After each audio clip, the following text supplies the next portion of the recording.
అత్యంత ఖరీదైన లగ్జరీ కార్‌లో వెళ్తున్న ఎన్టీఆర్ కార్‌కి ఘోర ప్రమాదం.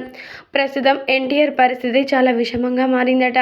ఇక దీంతో ఈ విషయం తెలుసుకున్న కుటుంబ సభ్యులు, అలాగే ఆయన అభిమానులందరూ కూడా ఎంతగానో కంగుతిన్నారట.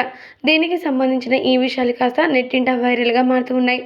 Young tiger junior NTR cinema రంగంలో ఎంత పులిలాగా విజృంభిస్తూ తన రేంజ్‌ని అంచెలంచెలుగా పెంచుకుంటూ వెళ్తూ ఉన్నారో అందరికీ తెలిసిందే. మరీ ముఖ్యంగా చెప్పాలంటే జూనియర్ ఎన్టీఆర్ 'ట్రిపుల్ ఆర్' మూవీతో గ్లోబల్ వైడ్‌గా స్టార్‌గా మారిపోవడం మాత్రమే కాకుండా అందరి మన్ననలను కూడా పొందుతూ ఎంతో విజయవంతమైన స్టార్ హీరోగా అందరి గుండెల్లో తిష్ట వేసుకున్నాడు. అయితే మరి అలాంటి జూనియర్ ఎన్టీఆర్ ఇప్పుడు మాత్రం 'దేవరా' షూటింగ్‌లో చాలా బిజీగా ఉన్న సంగతి తెలిసిందే కదా! ఇక రాత్రింబగళ్ళు షూటింగ్‌లో బిజీగా ఉన్న నేపథ్యంలో ఆయన కాస్త అలసట చెందారట. అందుకోసమని ఆయన మాత్రం తిరిగి షూటింగ్ చేసుకొని వెళ్తున్న నేపథ్యంలో ఆయన కాస్త అలసటగా ఉన్న నేపథ్యంలో కార్ బ్రేక్ అయిందట. ఇక వెంటనే ఆయన కారు మాత్రం రోడ్డు ప్రమాదానికి గురైందట.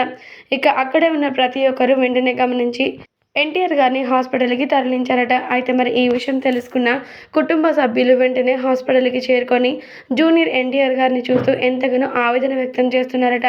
ఎన్టీఆర్‌కి ఎందుకిలా జరిగింది? అతనికి అసలు ఎందుకిలా అవుతుంది? ఒక్క మాటలో చెప్పాలంటే నందమూరి ఫ్యామిలీ మెంబర్స్ అందరికీ కూడా ఇలా వరుసగా రోడ్డు ప్రమాదాలు ఎందుకు జరుగుతున్నాయో ఏమో అస్సలు అర్థం కావడం లేదు.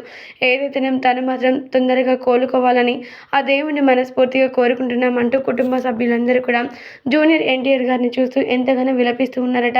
ఈ విషయాలు కాస్త ఇప్పుడు మాత్రం నెట్టింట చాలా హాట్ టాపిక్‌గా మారుతూ ఉన్నాయి.